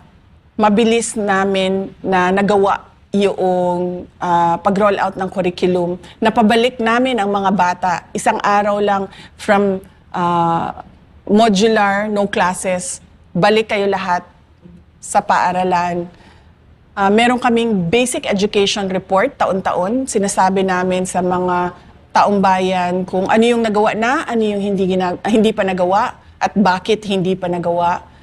Sa Office of the Vice President, makikita ninyo, konti na lang yung projects namin, 10 na lang yung projects namin doon dahil tinanggal nga yung budget namin. Pero nakikita nyo yung accomplishments namin. Nakikita nyo yung unmodified opinion ng Commission on Audit. Every year, naglalabas kami ng accomplishment report. Every year, naglalabas kami ng pasidungog. Sinasabi namin doon ano bang nagawa ng Office of the Vice President. Isa sa mga pinaka proud and honored ako na kasi lagi ako sa trabaho, sinasali ko talaga yung mga kasama ko eh. Kasi ako lang naman yung nag-iisip at nagsasabi, ito ang gawin. Lahat nung kailangan gawin sa baba, kasama ko sa opisina yung gumagawa nun. Proud ako sa accomplishment nila na nagawa nila yung Disaster Operations Center. Wala yun sa kahit anong dating opisina ng Office of the Vice President. Proud ako na instead of 6 years, ang aming tree planting activity ay natapos ang 1 million trees sa 3 taon. So, ibig sabihin, mas makakatanim pa kami ng mas marami pa. Proud ako na inakyat nila yung mga bundok para pumunta sa mga barangay kung saan yung mga bata walang mga school supplies. At ito yung mga sinasabi ko, highly vulnerable sa recruitment sa illegal, o kung hindi man, hindi natatapos yung pag-aaral. So, napakarami ng accomplishments namin. Walang makaka-question sa trabaho ko at sa kapasidad namin ng team sa Office of the Vice President na magbigay ng maayos na programa at proyekto para sa taong bayan. At yan ay bawas pa ang budget ng opisina, Sara. Sanay ako sa kulang ang budget. Dahil dati noon sa Davao City, kulang yung budget lagi, no? Sobrang dami ng kailangan mo gawin para sa syudad. Sobrang kulang lagi yung budget. Pero nasa ano kasi yan maayos na pagbalanse ng mga kailangan mo gawin at pagbayad ng obligasyon mo. Pagdating naman sa Department of Education, makikita nyo, never before nagkaroon ng unmodified opinion ang Department of Education at nagawa namin yun. At kahit kulang yung, lalo na sa Department of Education, sobrang kulang sa sobrang dami ng problema sa loob ng basic education sector natin, nagawa namin na mag-prioritize kung saan gagamitin yung pera para meron tayong nakikitang pagbabago sa basic education sector natin. So ready na ba ang VP Sara Duterte na harapin itong posibleng Akala ko ready mag-president. Ayun! pag-akyat muna. Dito muna tayo. Akala ko ready sa impeachment. Ready sa impeachment. Okay. Ready sa impeachment. Ready ka na ba sa impeachment kung sakaling pumunta yan dyan sa Senado? May tiwala ako sa paghahanda at kapasidad ng mga abogado, yung kaparte ng defense team sa impeachment case ko. Malaki ang tiwala ko sa kanila. At malaki ang tiwala ko sa kapasidad nila. Mga magagaling sila na abogado. Sa Department of Education, kung kayo nasa Department of Education pa at walang nangyaring hocus-pocus, sa tingin ninyo, gano'n nakalaki yung improvement sana? Kung kayo pa rin. Hypothetical ito, no? Palagay ko, kung ano yung nasa matatag agenda, nakasulat doon kung ano yung prioridad ng Department of Education. Palagay ko, 3 years na ngayon, no? Meron ng mga na-accomplish doon at nagawa na doon in 3 years. So, hindi ko lang masabi ngayon exactly kung saang parte sa matatag agenda yun doon kasi nagbabase din tayo sa budget taon-taon. Pero napakahalaga kasi nung may sinusundan yung isang organization tulad sa amin sa Department of Education, yun yung agenda na yon na kayang-kaya siyang gawin in 6 years. Kasi sabi ko nga, kulang yung budget, kulang yung resources, kailangan mo mag-prioritize. So, kapag nagpa-prioritize ka, nagagamit mo maayos yung pera. And isa ito sa ipaprioritize mo kung papalarin na maging presidente ka at di ka ma-impeach ha. Isa ito sa itutuloy mo pagka naging presidente ka. Oh yes, oo. Napakahalaga na ayusin natin yung basic education sector natin. Kasi ito yung foundation ng mga future professionals, future government employees, future banatbay, future boss dada. Ito yung foundation. Yung kindergarten to grade 12. Ito yung nagmo-mold ng future citizens ng Pilipinas. So, dapat talagang ayusin siya. At dapat mabilis yung pagbabago sa loob ng Department of Education. Kasi, napapag-iwanan tayo ng mga kapitbahay na mga bansa. Alam niyo, noong nasa Department of Education ako, sinasabi ko na lagi alam niyo, we should learn from the COVID-19 pandemic. Nakikita natin na yung classroom, hindi lang siya ang lugar kung saan pwede matuto ang isang tao. Maraming paraan na pwede mag-aral at matuto ang isang tao. So, hindi natin kailangan ipasok ang mga bata sa classroom araw-araw. Kasi hanggang ngayon, yung mindset ng mga tao, ng gobyerno, nandun pa rin sa paggawa ng classroom. Wala sila doon sa mindset na paano ba itong bata na ito matuto. Kasi yung mindset natin, nandoon pa tayo sa mindset ng 1940s. Kailangan pumasok ng bata sa classroom, umupo doon at makinig sa teacher. Hindi na kasi ganun ngayon eh. Sa dami-dami ng technological advances, sa dami ng innovation na pwede mong i-apply sa basic education, hindi ka na nakakahon doon sa kailangan ko mag-construct ng classroom. Diba? Kasi anuhin ba natin yung classroom kung yung bata na nakaupo doon ay hindi natututo? At yung teacher na nagtuturo doon ay hindi marunong magturo. At yung teacher na marunong magturo, walang kwenta yung kanyang curriculum, yung tinuturo niya sa bata. Di ba? Tapos nandun tayo sa semento na at bakal ng classroom na ito. Ang mahalaga sa edukasyon ay yung natututo yung bata. Hindi yung kung saan siya nakaupo araw-araw.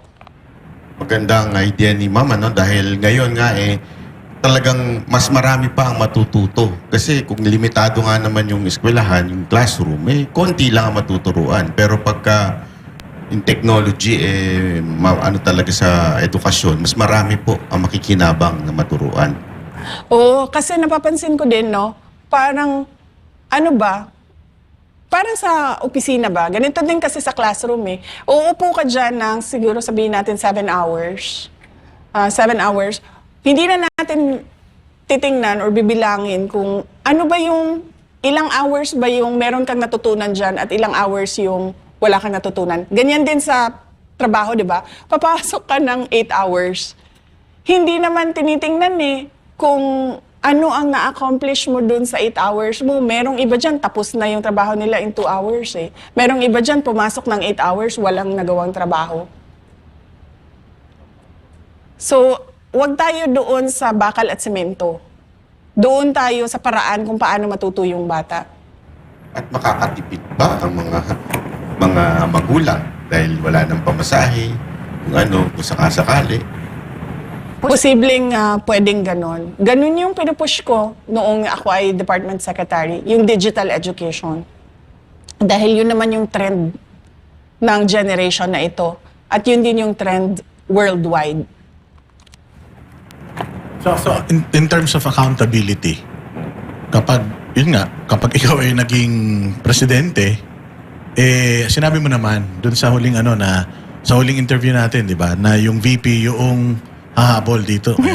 Ito na naman tayo sa Vice President. Oo, grabe yun. Hanggang ngayon, tinatanong pa rin ng taong bayan, sino ba yan? Nagkakagulo na sila eh. Pero in terms of accountability, anong klaseng gobyerno magkakaroon si Sara Duterte? Paano niya lalabanan yung corruption?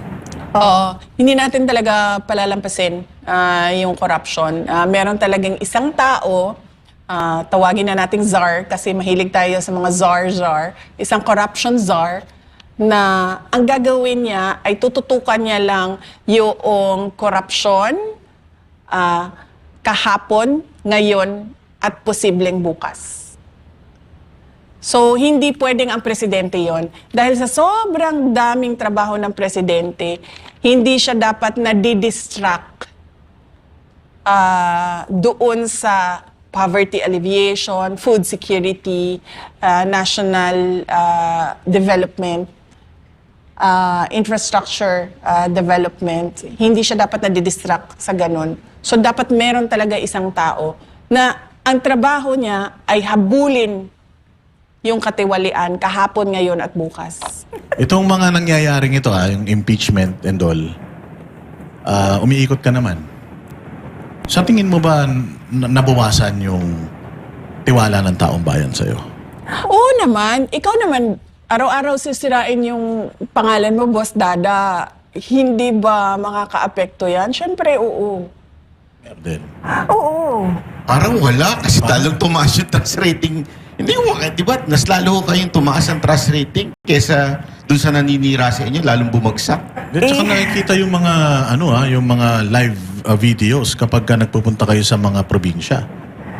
Kasi sabi ko nga, doon sa survey, di ba? Sabi ko naman, hindi kasi ako naniniwala dyan kasi hindi natin alam kung sino yung nagpa-survey, di ba? Malay ko ba kung nagpa-survey yung kalaban, sasabihin niya, ilagay mo number 1 si Sarah dyan para akala niya number 1 siya. O, di ba? Nasabi pa sa impeachment, di ba, yung unexplained, unexplained wealth daw ni VP? Nakita mo yon yung parang kung kukumputin mo, yung itinaas nung value ng assets mo, parang sumusweldo ka ng 100,000 per month. Parang ganun eh. But anyways, alam ko na meron naman kayong depensa doon sa SALN. Oo. Isa pa yan, no? Merong members ng House of Representatives na nagsabi ng unexplained wealth. Na tinatanong ko lagi, ituro mo sa akin, saan dyan ang unexplained? Kasi pag sinabi mong unexplained, hindi mapaliwanag, di ba? Papaliwanag kung paano yan pumasok dyan sa SALN mo. Wala man sinasabi lang nila, may unexplained wealth siya. At saka yung salin, kasama yung asawa eh. Di ba kasama po yung asawa doon sa SALN? So, nagtatrabaho pa naman yung asawa ni VP. Oo naman. Oo, nagtatrabaho yung asawa ko. Yun ngang isang member ng Committee of Justice, may utang niya na 8 million sa asawa ko. Kaya nga hindi pa nadagdag yun. So kulang yun, yung pinakita nila. Kasi Kasi hindi mo man pwede ilagay pa yon kasi hindi pa siya kita, kasi utang pa lang siya sa iyo. So, pero matindi, no? May utang na, nag-aakusa pa. 'di ba? Kapal na mukha, 'di ba? Kaya nga kami mag-asawa tinitingnan namin siya ng mga mga interview niya. Sinasabi ko talaga sa asawa ko. Sabi ko, ito ang kapal na mukha. May utang na 8 million. May gana pang bumanat. Actually, gusto ko nga siya ipaano ano ba ang tawag dyan? Sa korte yun eh. Yes. No, not estafa. Patanggal siya dyan kasi hindi. Nakalimutan ko yung term. I'm so sorry. Nakalimutan ko yung term. Patanggal siya dyan kasi meron siyang conflict of interest. Diba? Oo nga. 8 million is 8 million nowadays and di ka magbabayad sa amin. Tapos sasabihin mo pa unexplained wealth.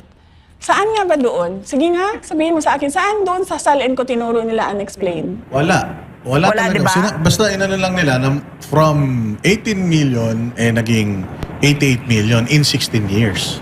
16 years 16 yun, ha? years yun. Oo. So anong iniisip nila? Nakatunganga ako in 16 years na parang sorry sa term nagbilangkad lang ko, naglingkod na may pay o ging-ana, hindi ako kumikita, hindi naghanap buhay, hindi nagtrabaho. Pero meron din question sa kay Speaker Martin, yung dating speaker, na simula nung naging Speaker of the House at naging presidente yung pinsan niya, parang sobra-sobra yung itinaas ng kanyang net Billions worth yun, oo. by the billions. Ilang taon lang yun, samantalang kay VP, 16 years. Di ba? Oo, kaya nga gusto ko sabihin nila doon sa listahan. Kasi may kopya naman yan sila ng SALN ko Sigurado ako niyan. So gusto ko ituro nila doon sa listahan saan doon exactly ang unexplained.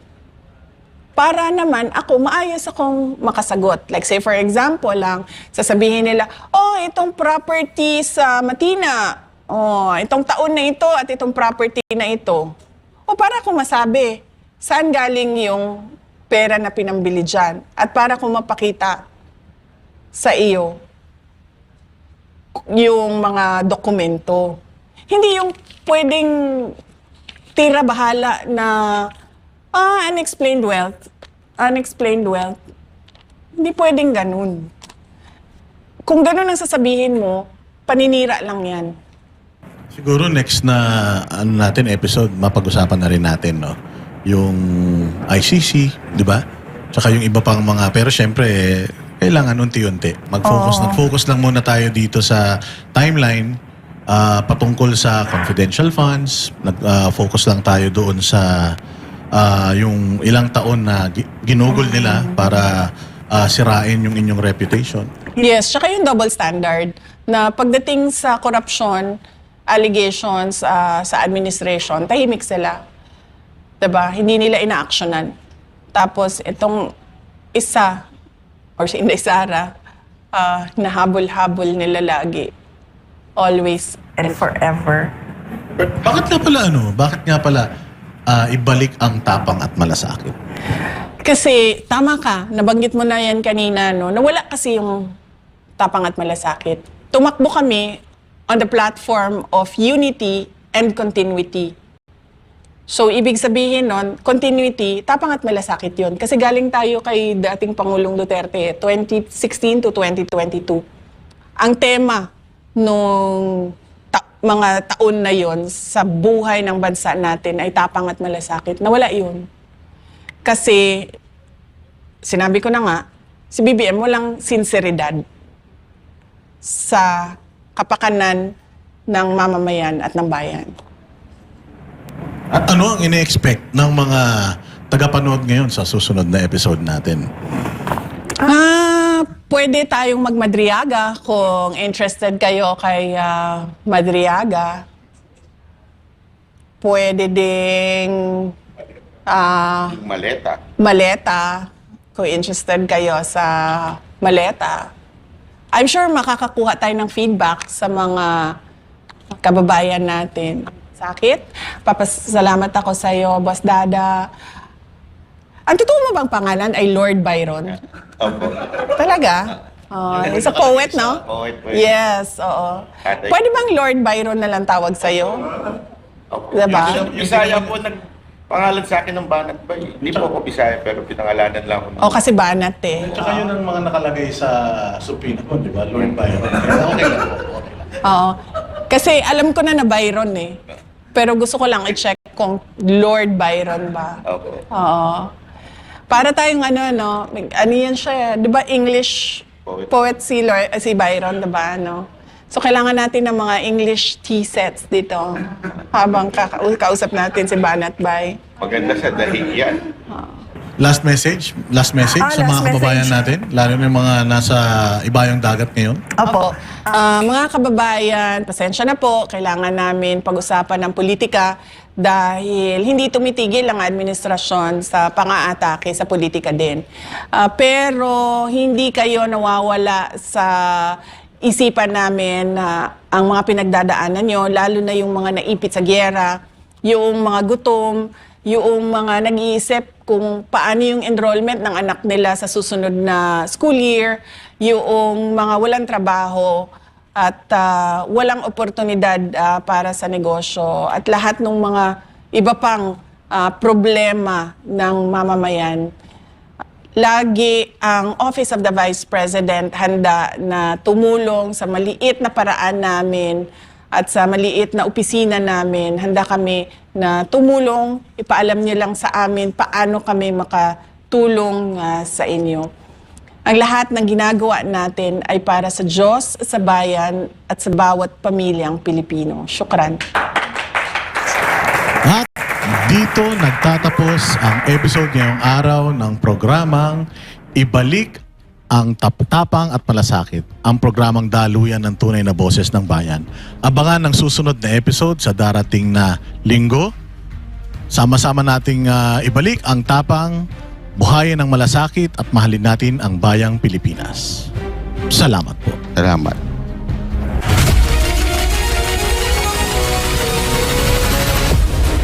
Ako si Sara Duterte. I offer my life, my strength, and my future in the service of our nation. Mga kababayan, ibalik natin ang tapang at malasakit para sa Diyos, sa bayan, at para sa bawat pamilyang Pilipino.